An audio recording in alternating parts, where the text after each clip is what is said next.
예전에 없었던 말이었는데 비교적 최근에 생긴 단어 중에 썸이라는 단어가 있습니다. 일종의 신조어인데 남자와 여자가 공식적으로 사귀기 전에 서로에게 호감을 느끼고 알아가는 단계를 설명하는 단어입니다. 콩글리시에서 비롯된 말인데요. 나 저 사람이랑 썸띵이 있어 라는 말에서 비롯된 말입니다. 요즘에는 다른 말로 이런 말을 규정하기도 하는데 삼귀다 라는 말도 있습니다. 일종의 말장난인데 사귀다에서 하나 모자란다고 해서 삼귀다 라고 표현하는 것입니다. 이처럼 서로 알아가는 단계, 서로에게 끌리지만 아직 공식적으로 사귀는 것이 아닌 단계는 조금 설레기도 하고 조금 불안하기도 한 그런 단계입니다. 이와 같은 단계에서 서로 발전하기 위해서 하는 말이 있습니다. 우리 어떤 사이야? 너는 나에게 어떤 의미야? 나는 너에게 어떤 존재야? 라는 질문들을 서로 간에 하게 되는 것입니다. 서로의 마음을 확인하고 좀 더 관계를 확실히 하고자 하는 이런 질문들을 하는 것입니다. 오늘 말씀은 이러한 상황을 연상케 하는 질문으로 시작됩니다. 예수님과 제자들은 함께 많은 일들을 경험했습니다. 예수님의 가르침과 기적을 경험하였고 예수님과 함께 먹고 자면서 동고동락하면서 함께 꿈을 나누었습니다. 이제 어느 정도 서로가 서로를 이해하고 사랑한다고 느낄 때쯤 우리 예수님께서는 제자들에게 매우 중요한 질문을 던지신 것입니다. 13절 말씀입니다. 제가 봉독하겠습니다. 예수께서 빌립보 가이사랴 지방에 이르러 제자들에게 물어 이르시되 사람들이 인자를 누구라 하느냐. 예수님께서 조심스럽게 제자들에게 물으셨습니다. 사람들이 인자를 무엇이라 하느냐. 여기서 인자는 한자어로 사람인의 아들 자자예요. 사람의 아들 이런 뜻인데 우리 주님께서 자기를 표현하실 때 쓰시던 말씀이셨습니다. 예수님께서 제자들에게 사람들이 나를 무엇이라 부르느냐라고 물으신 것입니다. 이때 제자들이 대답했습니다. 14절 말씀입니다. 이르되 더러는 세례 요한, 더러는 엘리야, 어떤 이는 에레미야나 선지자 중에 하나라 하나이다 라고 응답하였습니다. 제자들은 세례 요한과 같은 사람이라고 부르는 사람도 있습니다. 또 어떤 사람들은 엘리야나 에레미야 같은 사람이라고 부르기도 합니다.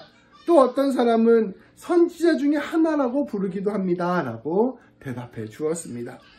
하나님의 능력을 가지고 하나님의 뜻을 전하는 사람, 그러한 사람으로 예수님을 생각합니다 라고 전한 것이죠. 그때 예수님께서는 조금 더 진지하게 물으셨습니다. 우리 15절 말씀입니다. 제가 봉독하겠습니다. 이르시되 너희는 나를 누구라 하느냐. 예수님은 말씀하십니다. 그렇다면 너희는 나를 누구라 생각하느냐. 나의 사역의 시작부터 함께하였던 너희, 내 모든 가르침을 들었던 너희, 내 모든 기적을 함께 경험했던 너희는 나를 무엇이라고 생각하느냐. 나와 지금까지 계속 동고동락하면서 나의 일거수일투족을 다 살펴보지 않았니? 나의 성품을 살펴보지 않았니? 내 존재가 어떠한 존재인지를 살펴보지 않았니? 그렇다면 너희는 나를 누구라 생각하느냐? 너희에게 있어서 나는 어떤 의미가 되느냐라고 물어보았던 것입니다. 그때 베드로가 용감하게 나서서 대답하였습니다. 16절 말씀입니다. 시몬 베드로가 대답하여 이르되 주는 그리스도시요 살아계신 하나님의 아들이시니이다. 이 대답은 놀라운 대답이었습니다. 우리 예수님께서 사실은 듣고 싶으셨던 가장 정확한 대답이었기 때문입니다. 우리 주님께서는 이 대답을 놀라워하시면서 이렇게 말씀하셨습니다. 17절 말씀입니다. 예수께서 대답하여 이르시되 바요나 시모나 네가 복이 있도다. 이를 내게 알게 하니는 혈육이 아니요 하늘에 계신 내 아버지시니라. 예수님께서 최고의 칭찬으로 이 베드로에게 응답하셨습니다. 바요나 시모나. 그래서 바요나는 바가 누구의 아들 이런 뜻이에요. 그래서 요나의 아들 이런 뜻입니다. 요나의 아들 시모나, 네가 복이 있다. 네가 정말 복을 받았구나. 네가 방금 고백한 그 고백은 그 고백을 네가 알게 된 이유는 내 하늘에 계신 하늘 아버지께서, 우리 하나님께서 너에게 그 깨달음을 주셨기 때문이다. 이것은 사람으로부터 얻은 지식이 아니라 하나님으로부터 얻은 깨달음이다 라고 예수님께서는 말씀하여 주신 것입니다. 우리가 예수님을 그리스도로 고백하는 것, 살아계신 하나님의 아들이라고 고백하는 것, 그것은 오직 하나님께서 주시는 믿음으로만 가능하다는 것을 우리 예수님께서는 선포하여 주신 것입니다. 그렇다면 오늘 베드로가 했던 고백, 주님은 그리스도시요 살아계신 하나님의 아들이라 고백했던 그 고백은 무엇을 뜻하는 것일까요? 이 주님을 그리스도라 고백하고 하나님의 아들이라고 고백하는 것, 이 고백은 우리 주님께서 선포하신 하나님 나라에 대한 이해와 함께 이해할 때 분명히 그 뜻을 이해할 수가 있습니다. 우리가 계속해서 하나님의 나라에 관하여 말씀을 나누었잖아요. 그만큼 하나님 나라는 참 중요한데 그 하나님의 나라와 오늘의 고백이 맞닿아 있음을 우리는 알 수가 있다는 것입니다. 우리는 수차례에 걸쳐 하나님의 나라에 대한 말씀을 함께 나누었습니다. 우리 예수님, 우리 주님은 사역을 시작하시면서 회개하라, 천국이 가까이 왔느니라 라고 선포하셨습니다.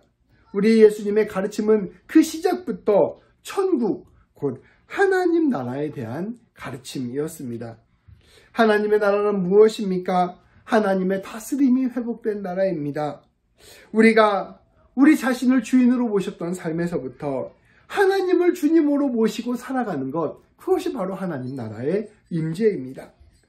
이것 모든 삶의 영역에서 하나님을 기억하고 늘 하나님과 동행하며 하나님과 함께 걸어가는 것, 그것이 바로 하나님 나라가 내 삶 가운데서 회복된 것입니다.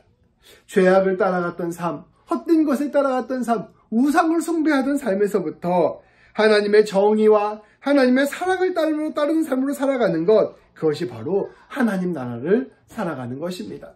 한마디로 말하면 하나님 나라는 하나님과 함께하는 것, 그것을 의미하는 것이죠. 두려움과 불안 가운데서 살아가던 삶에서부터 우리 하나님을 굳게 신뢰하고 하나님이 주시는 평안함 가운데 살아가는 것, 그것이 바로 하나님 나라를 살아가는 삶입니다.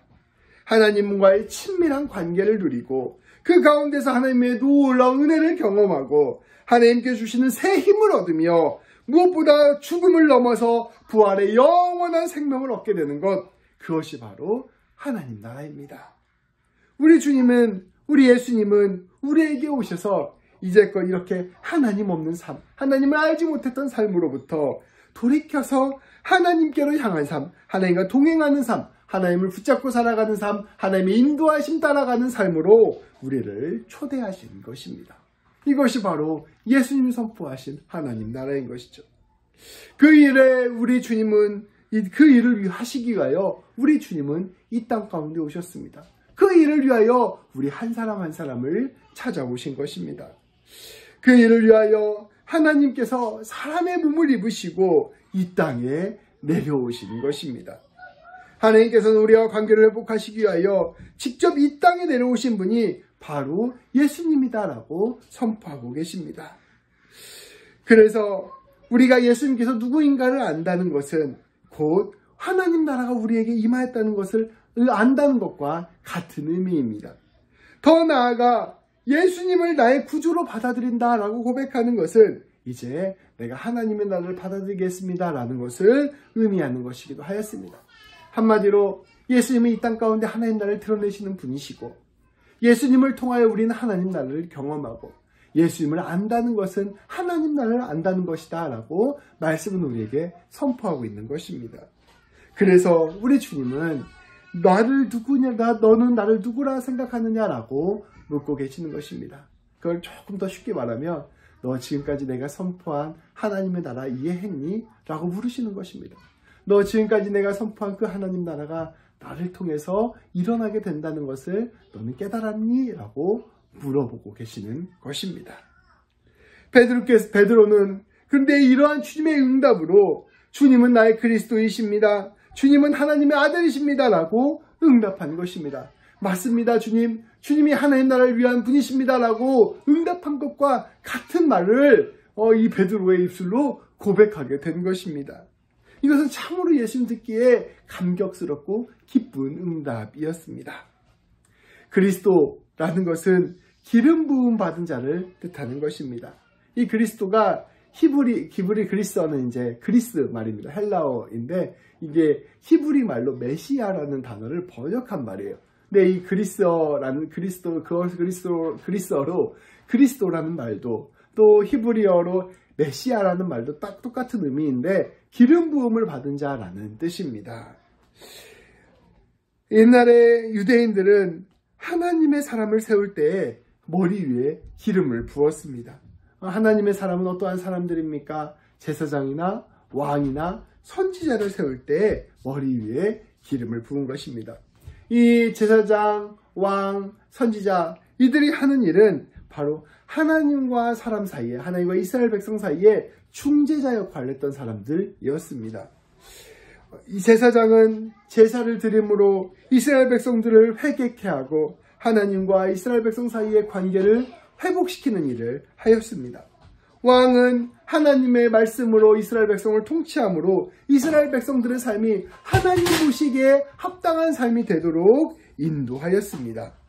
선지자는 하나님의 뜻이 무엇인지를 직접 선포함으로 말미암아 이스라엘 백성들로 하여금 하나님의 뜻을 깨닫게 하고 하나님께로 돌아오게 하는 역할을 하였습니다. 기름 부음 받은 자라는 것, 그 안에 왕이나 선지자나 제사장이 된다는 것, 그것은 곧 하나님과 이스라엘 백성들 사이에 관계를 회복시키는 역할을 하는 것이다라는 뜻이 담겨져 있었습니다.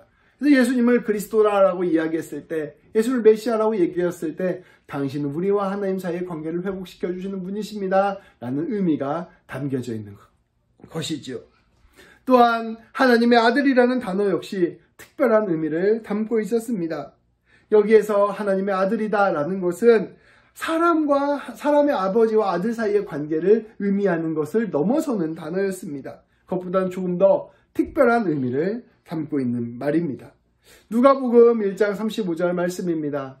예수님이 처음 태어났을 때 이 선포되었던 말씀인 것이죠. 천사가 대답하여 이르되 성령이 내게 임하시고 지극히 높으신 이의 능력이 너를 덮으시리니 이러므로 나실 바 거룩한 이는 하나님의 아들이라 일컬어지리라. 아멘. 말씀은 태어나는 이 사람을 거룩한 이라고 표현하고 있습니다. 거룩한 이는 오직 하나님에게 쓸 수 있는 단어입니다. 우리 예수님께서는 하나님이셨습니다. 그런데 사람의 몸을 입고 이 땅 가운데 오신 존재입니다. 그래야여 하나님과 동일한 존재, 하나님과 동일한 본질을 가지신 분이셨습니다. 그러한 분을 하나님의 아들이라고 표현한 것입니다. 동시에 이 예수님은 하나님과 온전하고도 완전한 관계를 가지신 분이셨습니다. 완전한 하나님의 능력으로 또한 죄악과 마귀와 죽음을 이기시고 승리하시는 분이셨습니다. 이러한 위대한 하나님의 능력을 가지신 분, 그렇기에 우리 예수님을 하나님의 아들이라고 부른 것입니다. 하나님의 권세로 온 세상을 창조하시고 다스리시고 구원하시는 분, 그분이 바로 우리 예수님이신데 그 놀라운 능력을 하나님의 아들이라고 표현하는 것입니다. 그래서 하나님의 아들이라는 것은 다른 말로 하면 인간의 몸을 입고 오신 하나님입니다라는 뜻을 담고 있었던 것이죠. 그래서 당신은 그리스도이십니다. 당신은 하나님의 아들입니다 라고 표현하는 것은 당신은 우리들 가운데 하나님을 온전히 드러내시는 분이십니다. 당신은 우리와 하나님 사이의 관계를 완전히 회복시켜 주시는 분이십니다. 더 나아가서 당신은 하나님이십니다. 당신을 통하여 우리 가운데 하나님의 임재가 임하였습니다 라고 고백하는 말과 같은 의미였다는 것입니다. 예수님을 그리스도요 하나님의 아들로 고백한다는 것은 이 예수님께서 선포하신 하나님의 나라를 온전히 이해했다는 뜻이요, 이 하나님의 나라가 예수님을 통하여 이루어졌다는 것을 분명히 받아들이는 것을 의미합니다. 우리 예수님께서는 우리 예수님의 십자가로 우리의 죄를 용서하시고 우리 예수님의 사랑으로 우리와 사랑 하나님 사이의 관계를 회복시켜 주셨습니다. 더 나아가 우리 가운데 하나님의 통치를 다시 선포하셨고 더 나아가 우리 가운데 하나님 나라를 완성하신 분이신 것입니다. 베드로의 고백은 이 놀라운 의미를 가지고 있었습니다. 당연히 우리도 이 베드로의 고백을 해야 하는 것이죠. 그런데 사실 감추어진 비밀이 하나 있습니다.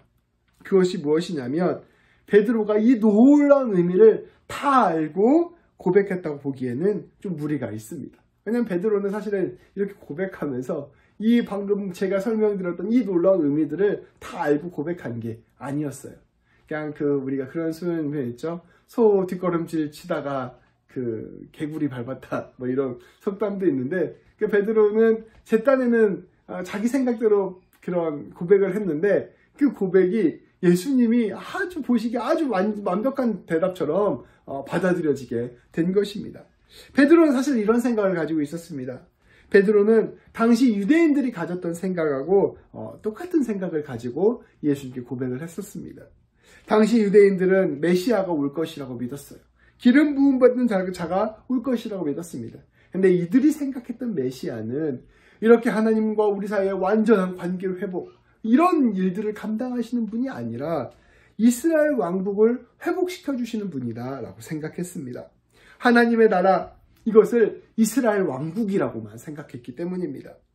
또한 유대인들은 하나님의 아들을 이스라엘을 위해서 하나님께 세우신 사람 정도라고 생각했습니다. 유대인들이 하나님의 나라라고 아들이라고 고백할 때 그 아들은 하나님의 영광을 가진 하나님이 아니었어요. 그저 사람 중에서 하나님이 세우신 사람을 하나님의 아들이라고 유대인들은 생각했습니다. 베드로는 이 당시의 생각에 따라 예수님을 이스라엘 왕국을 회복시키기 위해서 하나님께서 보내신 한 사람 정도로 생각하고 주님께 이렇게 고백을 한 것입니다. 그러나 예수님께서는 이 베드로의 생각, 그리고 그 곁에 있었던 제자들의 생각이 나중에 바뀌게 될 것을 알고 계셨습니다. 베드로와 이 제자들 훗날 사도들이 되었는데요. 이 예수님과 이 제자들이 예수님께서 십자가에 못 박히시고 부활하신 후에 이 부활의 이 고백의 참 의미를 깨닫게 되었기 때문입니다. 부활하신 예수님을 만났던 제자들은 그저 그 예수 그리스도가 이스라엘 왕국의 회복을 위하신 메시아가 아니라 온 세상의 하나님 나라의 회복을 위한 메시아라는 사실을 깨닫게 되었습니다. 왜냐하면 예수님이 더 이상 죄가 없으신 분이시오 모든 생명을 주관하시는 하나님이라는 사실을 이들이 깨달았기 때문입니다. 또한 이들은 마찬가지로 하나님의 아들이라는 고백이 그저 하나님이 보내신 한 사람이라는 고백이 아니라 하나님 그분 자신이었다는 것을 뜻하는 고백으로 변하게 된 것입니다. 베드로와 그 제자들이 처음 예수님을 따라다녔을 때는 예수님을 그저 위대한 사람, 위대한 선지자, 위대한 왕이 될 뿐, 위대한 제사장 정도로만 생각을 했어요. 근데 이 예수님의 부활을 경험한 뒤에 이 부활 사건은 생명을 이긴 사건이요, 놀라운 은혜의 사건이요, 이 사람들이 한 번도 상상해보지 못한 사건이었던 것입니다. 이 부활을 경험한 뒤에 예수님이 하나님이라는 사실을 깨닫게 됩니다. 그리고 훗날 그때 베드로가 했던 이 고백이 바로 예수님이 하나님이시라는 사실, 예수님이 이 세상을 구원하시는 분이라는 사실, 예수님이 이 세상 가운데 진짜 하나님의 나라를 임하게 하실 분이라는 사실을 나중에 믿음으로 받아들이게 된 것이죠. 그래서 이 고백을 나중에 훗날 이 베드로와 제자들이 이 고백의 참 의미를 훗날 깨닫게 된 것입니다. 예수님께서는 이것을 미리 아셨기에 베드로가 이렇게 뜻도 모르고 한 말을 받아주시고 이 고백을 세워주신 것입니다. 그리고 이 베드로의 고백이 모든 그리스도인들의 진정한 고백이 된 것입니다. 예수님께서는 이를 바라보시고 이 베드로의 고백을 미리 칭찬하신 것입니다. 18절, 19절 말씀입니다. 제가 봉독하겠습니다. 또 내가 내게 이르노니 너는 베드로라. 내가 이 반석 위에 내 교회를 세우리니 음부의 권세가 이기지 못하리라. 내가 천국 열쇠를 내게 주리니 내가 땅에서 무엇이든지 매면 하늘에서도 매일 것이요 내가 땅에서 무엇이든지 풀면 하늘에서도 풀리리라 하시고 20절 말씀입니다. 이에 제자들에게 경고하사 자기가 그리스도인 것을 아무에게도 이르지 말라 하시니라. 아멘. 주님은 예수님을 그리스도라 고백했던 그 고백, 그리고 주님을 하나님의 아들이라 고백했던 그 고백을 교회의 토대로 세우셨습니다. 그리고 그 고백 가운데 담겨져 있는 진짜 참 의미, 곧 예수님을 통하여 하나님 나라가 회복될 것이다 라고 선포하는 그 고백을 교회의 중심으로 세우셨습니다. 그래서 우리 성도님들 한 분 한 분이 교회잖아요. 그리고 우리 예수님을 믿는 사람들이 교회잖아요. 우리가 함께 모여서 고백할 때, 우리가 함께 모여서 하나가 되고, 우리가 함께 모여서 예배를 드릴 때 우리의 모임 가운데 중심이 되는 것이 무엇이냐? 그것이 바로 오늘 베드로가 했던 고백인 것이죠. 주님은 우리의 그리스도이십니다. 주님은 우리의 하나님의 아들이십니다. 주님을 통하여 하나님이 우리 가운데 임하였습니다. 주님을 통하여 우리는 하나님과 관계를 회복할 수 있게 되었습니다. 주님을 통하여 우리의 삶이 하나님의 나라의 삶이 되었습니다. 주님을 통하여 우리가 주의 영광을 맛보게 되었고, 주님을 통하여 우리가 진짜 소망을 갖게 되었으며, 주님 때문에 우리가 기쁨과 평안을 누리게 되었습니다 라고 고백하게 되는 것. 그래서 날마다 하나님과 동행하는 삶을 살아가는 것, 그것이 바로 우리 교회의 중심이다라고 말씀은 선포하고 있는 것입니다. 주님은 우리의 그리스도이십니다. 주님은 우리의 왕이요 선지자이십니다. 주님은 우리의 제사장이십니다. 주님은 그분의 십자가를 통하여 하나님의 뜻을 우리에게 분명히 보여주셨습니다. 하나님은 자신의 아들을 내어주실 만큼 지극히 우리를 사랑하십니다. 하나님은 우리를 그 사랑과 은혜로 통치하십니다. 악한 권세와 죄악이 더 이상 우리를 다스리지 못할 것입니다. 예수님 안에서 우리의 절망과 슬픔, 죽음이 사라질 것입니다. 하나님의 나라가 우리 안에서 온전히 이루어질 것입니다. 주님은 이 놀라운 고백, 우리 주님이 그리스도시요 하나님의 아들이라는 이 고백 위에 우리 교회가 세워질 때 음부의 권세가 이기지 못할 것이다 라고 선포하셨습니다. 그리고 그 고백에 천국, 곧 하나님의 나라가 있을 것이다 라고, 천국, 곧 하나님의 나라가 열쇠가 있다라고 선포하셨습니다. 예수님이 베드로에게 내가 너의 이름을 베드로라 라고 선포하시며 이 반석 위에 교회를 세우겠다 말씀하셨습니다. 그 반석이라는 단어의 뜻이 바로 베드로인 것이죠. 바로 이 우리의 고백 위에 이 교회를 든든히 세우겠다 말씀하십니다. 우리가 이 땅 가운데 이 고백을 가지고 살아갈 때 우리는 하늘의 권세, 하나님 나라의 권세로 살아갈 수 있게 된 것입니다. 예수님께서는 이 놀라운 믿음을 붙들고 살아가라, 이 놀라운 고백을 붙들고 살아가라 라고 말씀해 주신 것이죠. 그것이 바로 오늘 우리가 붙들고 살아가야 될 믿음의 중심인 것입니다. 예수님께서는 이 말씀을 다 마치신 뒤에 20절 말씀에서 제자들에게 경고하시면서 아직 내가 그리스도인 것을 아무에게도 말하지 말라라고 선포하셨습니다. 왜냐하면 이 예수님의 그리스도 되심은 예수님의 부활 이후에 분명히 드러났기 때문입니다. 그 전까지 사람들이 유대인의 방식으로 잘못 오해하지 않도록 사람들에게 말하고 다니지 말아라. 그리고 훗날 너희가 부활을 경험했을 때 이것을 진실로 경험해 보아라 라고 말씀하고 계시는 것이죠. 오늘 말씀을 정리하고자 합니다. 우리 교회 안에는 죄를 이길 수 있는 힘이 있습니다. 죽음을 이기는 능력이 있습니다. 우리 교회에는 모든 악한 권세를 이기는 힘이 있습니다. 우리 교회 안에는 온전한 삶을 세우는 능력이 있습니다. 그리고 이 모든 힘과 능력은 다름 아닌 우리 주님을 향한 고백 위에 있습니다. 우리는 그렇기 위해서 우리 주님에게 늘 간구하며 고백하며 나아가야 될 것입니다. 주님이 우리의 그리스도이십니다. 주님을 통하여 나는 하나님을 바라봅니다. 주님이 곧 하나님의 아들이십니다. 주님이 곧 우리와 하나님 사이의 관계를 회복시켜 주셨습니다. 주님이 악한 권세와 죽음을 이기시고 부활하셨습니다. 그리고 그 부활의 능력과 생명을 우리에게 보여주셨습니다. 주님이 우리의 죄를 용서하여 주시고 주님이 우리를 새롭게 하셨습니다. 주님이 우리와 하나님과의 관계를 영원히 회복시켜 주셨고 주님이 우리를 영원히 다스리십니다. 주님이 우리의 인생 모든 것을 책임져 주시고 주님의 모든 것을 합력하여 선을 이루어 주십니다. 주님이 우리의 삶을 통하여 일하고 계시고 주님이 우리를 통하여 하나님 나라를 이 땅 가운데 드러내십니다. 주님이 우리를 빛과 소금으로 세우셨고 주님이 우리를 주님의 제자로 이 땅 가운데 우리를 파송하셨습니다. 주님, 제 마음의 문을 열어주시고 제 생각 가운데 지혜를 주시고 제 마음 가운데 믿음을 허락하여 주셔서 이 놀라운 주님의 은혜와 사랑을 진실로 바라볼 수 있도록 도와주십시오. 주님, 내가 주의 사랑 가운데 매어 살게 하여 주시고 주님의 놀라운 십자가의 구원의 은혜를 진실로 깨닫게 하여 주셔서 이 놀라운 은혜와 사랑이 진실로 내 삶의 토대가 될 수 있도록 인도하여 주십시오. 그리하여 내 삶이 하나님 나라를 부리는 삶이 되고 내 삶이 하나님의 능력을 베푸는 삶이 되며 내 삶이 주 안에서 굳건히 세워지는 역사가 일어날 수 있도록 도와주십시오. 이렇게 우리는 매 순간 주님께 간구하며 나아가야 할 것입니다. 그리고 놀랍게 우리가 우리의 입술로 그것을 고백해 나가며 그 고백 위에서 우리는 세워져야 할 것입니다. 이 놀라운 간구와 고백으로 우리 교회가, 구체적으로는 우리 성도님 한 분 한 분이 이 세상 가운데서 하나님 나라를 경험하고 드러내는 귀한 역사가 일어나게 되기를 주님의 이름으로 축복합니다. 기도하시겠습니다.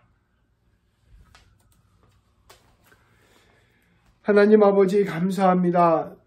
오늘 우리 성도님들 삶 가운데 예수 그리스도의 복음을 깨닫게 하여 주시고 예수님 안에서 하나님의 자녀로 살아갈 수 있도록 허락하여 주심을 참으로 감사드립니다. 하나님 아버지, 우리 성도님들 오늘 베드로의 고백이 진실로 우리의 고백이 될 수 있도록 인도하여 주옵소서. 베드로가 예수님께 하였던 그 그리스도라는 고백, 하나님이 우리 사이의 중개자이시오, 하나님이 우리 사이의 관계를 회복시켜 주시는 분이라는 그 고백이 진실로 우리 가운데 와닿게 하여 주셔서 우리가 모든 삶들 가운데 예수님을 통하여 하나님과 깊이 교제하는 삶 될 수 있도록 인도하여 주시고 예수님의 능력과 예수님의 말씀으로 말미암아 하루하루 살아갈 승리하는 우리 모두가 될 수 있도록 인도하여 주옵소서. 우리 주 예수 그리스도의 이름으로 기도합니다. 아멘.